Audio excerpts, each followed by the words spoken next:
Hello and welcome to Todd Rolls Dice, where we're going to take a look at the 3 previews we have for Battletome Idoneth Deepkin, which is going up for pre-order tomorrow. It feels like it's been ages since we've really had something to get our teeth into for Age of Sigmar. I know I did the General's Handbook review, but that doesn't really count. We haven't had any previews. Well, not Battletome previews, we've had a few model reveals and things. So it's nice to be back, isn't it? Idoneth Deepkin fans, hopefully these previews sing to you guys. It's not an army for me, but still. We're going to cover it, we're going to see what's going on, and if it gives me any ideas on how to beat them, hey, that's a win for me, literally. But let's run through this one. We have 3 articles to cover. The first one, take control of the tides with a new army rule in Battletome Idoneth Deepkin. Abandoned creations of Teclis, the Idoneth Deepkin are plagued by an enervating curse of the soul that puts them constantly on the hunt for survival. After many long years of living in isolation and raiding the mortal realms for soul stuff, that's a good name, their homes are now under threat as war racks the 8 realms and corruption threatens their sacred Carilliums and precious souls stored within them. The new models, I don't know what that model is, but the new models do look really nice. Is that? Oh, I would need to find out what that model is. That cloak is amazing. Mathala, Oracle of the Abyss, has ascended from the Hadopalechic regions of Gairan, accompanied by the Incarnate of the Sea, and joined by new icons of the Sea and Storm. As previously hinted, the new Battletome features a change to the core army rule. So let's submerge ourselves in this ocean of new possibilities.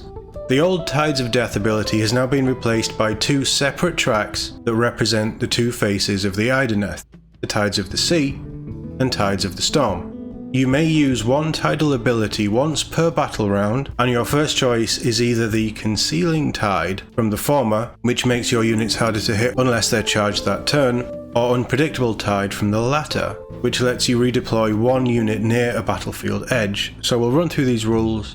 Tides of the Sea, Concealing Tide, once per battle round, any hero phase.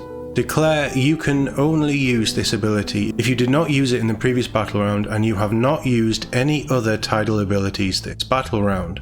The effect for the rest of the battle round, subtract 1 from hit rolls for attacks that target friendly Idoneth Deepkin units that did not use any charge abilities in the same turn. That's quite nice. Whereas our Tides of the Storm variant, again, it's a once per battle round any hero phase, Unpredictable Tide. Declare you can only use this ability if you did not use it in the previous battle round and you have not used any other tidal abilities this battle round. Pick a friendly Idoneth Deepkin unit that is not in combat to be the target. Effect, remove that target from the battlefield and set it up again, wholly within 7 inches of a battlefield edge and more than 9 inches from all enemy units. It's a slightly restricted uppy-downy, but for movement along board edges and potentially into an opponent's path if there's space, that's not bad either. You get to choose a second ability in the next battle round, either continuing progress in your previous track or swapping to the opposite track. Importantly, swapping from one set of tides to the other resets your progress. The Idoneth may have control over the Ether Sea, but they cannot halt its momentum. So you can either always follow Tides of the Sea or Tides of the Storm, or you can jump between the 2, but you're always getting that Concealing Tide or Unpredictable Tide. Interesting mechanic. You're going to have to think about what you want to do each turn. I like that though. So it looks like the next 2, this is from Tides of the Sea, Swift Tide, all of these are once per battle round any hero phase. Declare you can only use this ability if you used the Concealing Tide ability in the previous battle round and you have not used any other tidal abilities this battle round. Effect, for the rest of the battle round, friendly Idoneth Deepkin units can use run abilities and still use shoot and or charge abilities later in the turn. That's pretty good as well. Whereas the opposite Tides of the Storm, Inexorable Tide, declare you can only use this ability if you use the Unpredictable Tide ability in the previous battle round and you have not used any other tidal abilities this battle round. Effect, subtract 1 from the rend characteristic of weapons used for attacks that target friendly Idoneth Deepkin units for the rest of the battle round, just a blanket -1 rend. In itself is actually quite powerful because rend has gone up, I think, in the Gairan stuff. Just generally we're seeing an increase in rend. So that could be really handy as well. I like the sound of this. Those who manage to ride the momentum of the waves unlock the Swift Tide, which allows the Idoneth to run while also shooting or charging in that turn. Those that embrace the Raging Storm are blessed by the Inexorable Tide, which reduces enemy rend for the battle round. The third step of the Sea track grants Strike First for all friendly Idoneth. Oof. While the Storm track grants Crit Mortal on your melee weapons, both for the entirety of your turn. It might be worth running down those tracks then. Deciding exactly when to use your abilities or switch between tracks will be key to your victory. The Idoneth Deepkin no longer have access to their ability to deploy in reserve. Oh, that's a shame. But the Soul Raid Ambusher's ability, Fade Like Mist, now enables 2 units to use Unpredictable Tide, so you can still use the Ether Sea to reposition. And we will be back for more Idoneth Deepkin in a matter of seconds. Let's just discuss this first. So, you have lost deploying from reserve, but you have an ability that will let you do Unpredictable Tide twice. Soul Raid Ambusher's ability, that's going to be something further in the army rules. It sounds, I mean, this stuff, Tides of the Sea and Tides of the Storm respectively, from what we've seen here, and we've seen a good chunk of it by the looks of it, but from what we've seen they sound quite good but very interesting. If you want that Strike First, you're going to have to follow Tides of the Sea, whereas if you want Crit Mortal, you're going to have to go Tides of the Storm. But it's going to make you think each battle round, and it does sound, having not known their previous rule, it actually sounds like quite a big change. But it gives the player more choice and more options to do things, but there is a cost. I quite like this. The idea of having to pick a track and stick with it or change, but it resets everything, I think that's really interesting. So that's a look at the new army rule. I thought we'd have got more on the first article, but we do have 2 more to have a look at, so let's jump into the next one. So this is a look at new Armies of Renown. Enact the will of Volturnos, or defend the Spirit Reefs, with 2 new Armies of Renown. On Saturday you'll be able to pre-order Battletome Idoneth Deepkin, enabling you to conduct bloody raids on the denizens of the mortal realms. The big news is that these soul-seeking elves have a brand new army rule, which gives them even more flexibility. The book also contains 2 new Armies of Renown, which will give you alternate ways to use your collection on the tabletop. One is centered on King Volturnos, so that must be the really cool looking guy with the wave cloak in the background of that image there. He's awesome. He's the ruler of the Ionrach enclaves, whereas the other is focused on a summoned Eidolon and their allies who guard the Spirit Reefs. The Wardens of the Carillium personify the oceanic power of the Idoneth, a combination of Isharan, Namati and Arkelian infantry units led by a single Eidolon of Mathlan. The army's hook is deploying the Eidolon in reserve while empowering the spirits of the Corellium, earning Corellium spirit points by rolling high when casting spells, destroying enemy units, or having friendly units destroyed. So that passive there, Spirits of the Corellium, effect each turn you can gain up to 1 Corellium Spirit Point. You gain 1 Corellium Spirit Point the first time one of the following occurs in a turn. You make an unmodified casting roll of 8 or more for a friendly Isharan Wizard. An enemy unit is destroyed while it's within 12 inches of any friendly Isharan units, and a friendly unit is destroyed while it's wholly within 12 inches of a friendly Isharan units, or while it's contesting an objective you control. When you have collected 3 points, you can call forth the Tsunami, okay, this might be good, and deploy the Eidolon anywhere, including directly into combat, dealing damage as it manifests in a furious deluge. After making a big splash, they can also choose to ignore their innate rampage abilities to invoke the Wrath of Mathlan and fight twice, with the usual strike last penalty for the second attack. That sounds pretty good. So call forth the Tsunami. It's a once per battle army your combat phase ability. Declare you can only use this ability if you have 3 or more Corellium spirit points. Pick a friendly unit awaiting a summons to be the target. Effect, set that target anywhere on the battlefield, then inflict D3 mortal damage on each enemy unit in combat with it. So that is a real deep strike. Get into combat. Obviously it's going to be a melee character that you're using it on, so you're going to do that D3 mortal damage and then you can fight. Nice. Sounds fun. With one of your 3 possible points per turn locked behind spellcasting. Oh, it's 3 per turn. Oh, each turn you can gain up to 1. Right, okay, I get it. I missed that. My brain didn't compute that. If you just keep spellcasting, you hit an 8, by turn 3 you're going to have 3 points, you can do that. But there's other options as well. With one of your 3 possible points per turn locked behind spellcasting, you'll be leaning heavily on the Idoneth Deepkin's bespoke spell lore. Essence of the Corellium allows you to skim some soul stuff off the top and revive D6 Namati in a unit of thralls or reavers, or heal D3 on any other unit, while Slipstream allows you to move a unit up to D6 inches as long as you stay out of combat range. These tenacious wardens can also summon the Incarnate of the Deep, so you can have 2 wave-based terrors running rampant. The first phalanx of Ionarch is as elegant as it is vicious. A serrated spear tip of pure Archelian units, no Namati or spellcasters here, led by Volturnus, High King of the Deep. Your general by default, Volturnus benefits from permanent strike first, and ensures his subordinates follow the teachings of Azdrazor. I'm going with Azdrazor.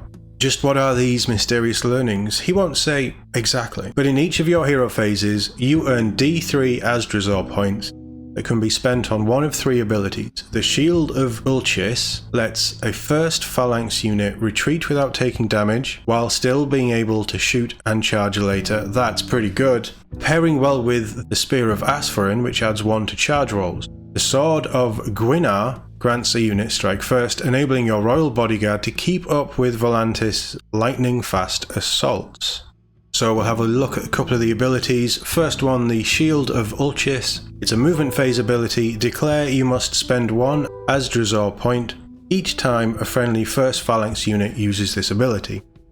Pick a friendly unit in combat to use this ability. And the effect: for the rest of the turn, that unit can use a retreat ability and still use shoot and or charge abilities later in the turn, and no mortal damage is inflicted on that unit by retreat abilities. That's pretty nice. Or the Spear of Aspharin, any charge phase, declare you must spend 1 Azdrazor point each time a friendly 1st phalanx unit uses this ability. Pick a friendly unit that is not in combat to use this ability. Effect: add 1 to charge rolls for that unit for the rest of the turn. A unique heroic trait grants you a once per battle free use of one of these abilities, critical in a crunch, while Bond Beast traits let you enhance one of your 1st phalanx cavalry units. You can make them harder to hit or more reliable while redeploying, or remove the negative effect of the companion keyword from their weapons, which means Volantris's passive buffs can affect these pelagic pals. They've had a lot of play with Scourge of Ghyran and companion wording and doing other things with companion attacks. I like these changes. I think as we get into this 2nd year of this edition of 4.0, we're starting to really see the rules writers tweak and change things and make things just feel that little bit more special. I'm kind of sad that Slaves to Darkness were one of the first Battletomes out now, because we're seeing some really cool rules coming out for the newer stuff. Tomorrow we'll take a look at 2 new Regiments of Renown that the Battletome unlocks for armies who aren't the Idoneth Deepkin. Exciting times for those who want to either branch out from the Idoneth force, or to add a drop of the Deepkin magic to their own army, but you don't have to wait till tomorrow. We're going to take a look at that in a couple of seconds. Obviously this is all restricted to the Armies of Renown, and they're going to be very restrictive lists, but actually this sounds pretty good. There's one that's a bit more magic-y themed, and then one that is full-on combat, and I appreciate both ideas. I think Volturnus and that whole buffing things and doing all of this really cool stuff with the teachings of Azdrazor, that actually sounds really cool to me. Interesting. Idoneth Deepkin players, so far, what are you thinking to these previews as we jump over to our final preview of the video?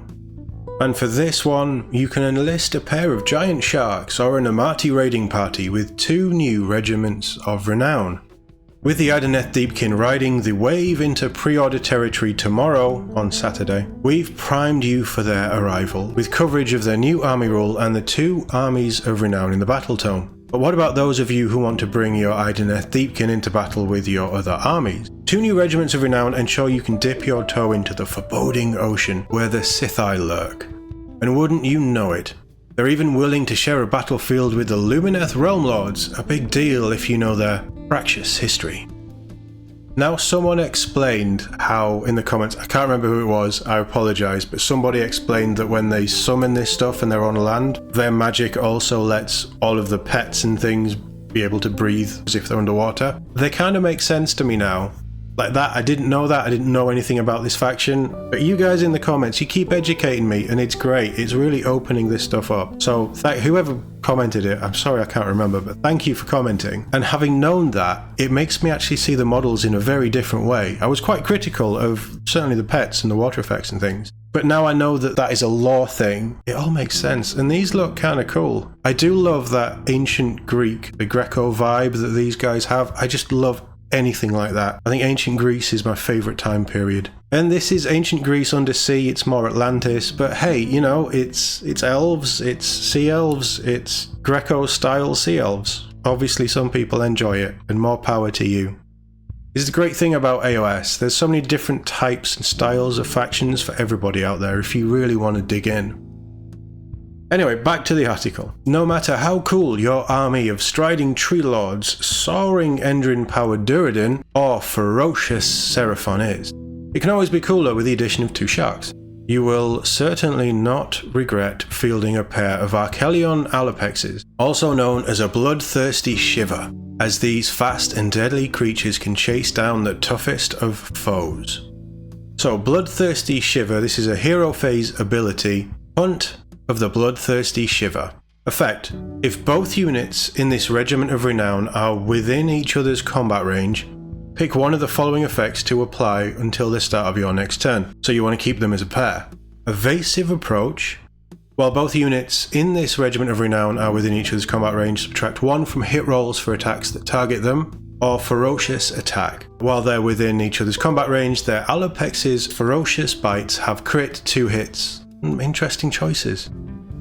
Archelion Crew provides some reliable shooting with their Razor Shell Harpoons or Retarius Net Launcher. When the Hunt of the Bloody Shiver is called, this pair make use of their ability to hunt down in tandem, to evade incoming attacks, or to savage their prey, with maws filled with rows of razor-sharp teeth.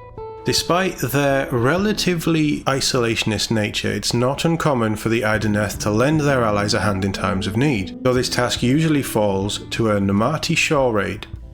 A unit of Namati Thralls with their mighty two-handed Namati weapons and a unit of Namati Reavers are led into battle by an exacting Archelion Thrallmaster. I suppose this does give you, because there's not a huge amount of shooting in AOS, but this allows you to bring in that little bit more. They are pretty nice models.